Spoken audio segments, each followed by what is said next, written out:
Bonjour à tous et bienvenue dans ce 6 minutes Eurométro. Au programme de ce vendredi, la fermeture pour travaux des bains municipaux de Strasbourg et la manifestation Graph am Rhein dédiée aux arts graphiques à l'Aubette.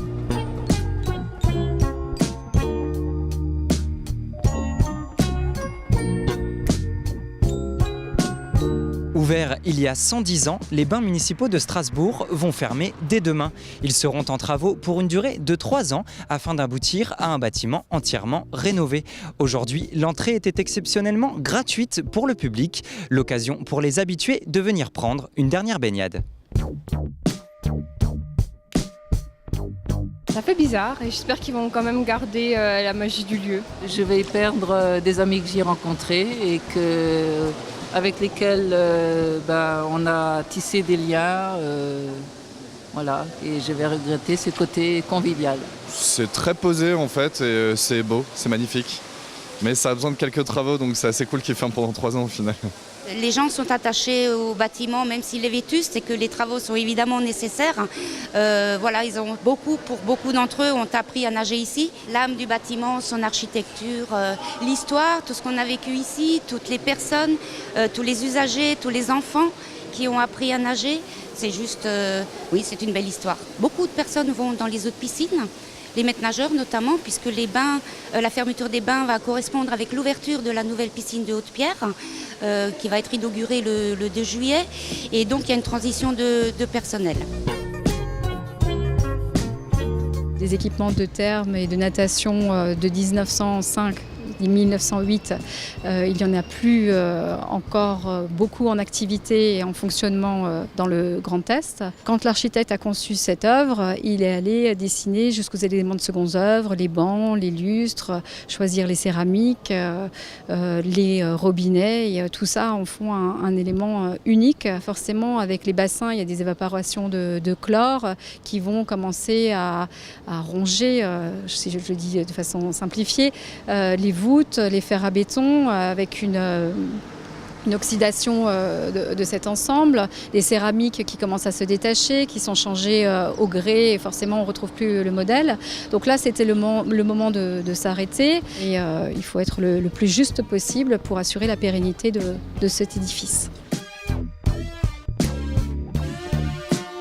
Le projet, globalement, se situe autour de 30 millions d'euros. La priorité est d'abord donnée au sport santé, c'est-à-dire de renouer avec ce qui est la vocation historique de cet établissement.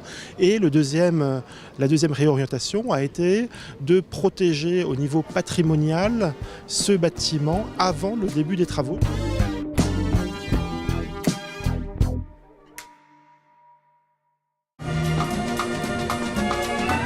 Pour sa 3e édition, Graph am Rhein, le salon dédié aux arts graphiques, réunit enlumineurs, graveurs, illustrateurs et autres relieurs. Au programme jusqu'à dimanche, expositions, ventes, démonstrations et ateliers, le tout dans la salle de l'Aubette, place Kléber. Une manifestation qui va de pair avec la fête des imprimeurs qui se déroule ce week-end également et qui s'inscrit dans une année 2018 dédiée à Gutenberg.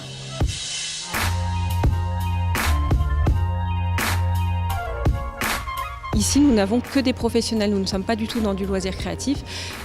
Il y a uniquement des gens qui vivent de leur activité. Des photographes, des taille-douciers, enlumineurs, relieurs, calligraphes, dominotiers. Ce sont des gens qui n'ont pas de boutique, de galerie. Donc nous, on organise ces manifestations effectivement pour leur offrir la possibilité de rencontrer un public de connaisseurs qu'on fait venir sur la manifestation et voilà, pour qu'ils puissent concrétiser des ventes à cette occasion. Ce sont des métiers ancestraux, mais c'est de montrer qu'ils peuvent évoluer, qu'ils arrivent à intégrer l'innovation, les nouvelles technologies, la création contemporaine, et de montrer ce que sont aujourd'hui les métiers des arts graphiques. À la base, c'est une technique médiévale. Donc, on crée un décor autour de calligraphie. On travaille des lettrines, en fait, qui commencent des textes. Et puis, donc, c'est tout un décor qu'on travaille sur parchemin avec de la feuille d'or et avec des pigments naturels. Donc, c'est des recettes médiévales, anciennes, qu'on met en œuvre. Moi, je travaille beaucoup une réinterprétation, on va dire, de l'enluminure avec des motifs plus contemporains. Je m'inspire de beaucoup de choses, de mes voyages, de l'art nouveau, du Japon. Il y a beaucoup de références comme ça. Je pense qu'on doit être une petite trentaine à vraiment vivre de ce métier. Mais il y a beaucoup d'amateurs de cette technique parce que c'est très minutieux.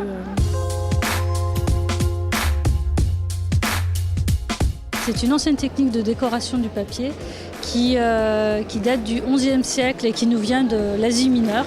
Et donc en Occident, on la connaît sous le nom de papier marbré. Elle nous a servi à décorer les livres dans les intérieurs, donc à partir du XVe siècle. Ça se fait par système de flottaison de la peinture. Donc dans un premier temps, on va venir projeter de la peinture sur une eau épaissie. Donc on va la faire flotter, on va lui donner donc un graphisme manuel et ensuite on va faire le transfert de l'empreinte du motif flottant sur le papier en dernier lieu.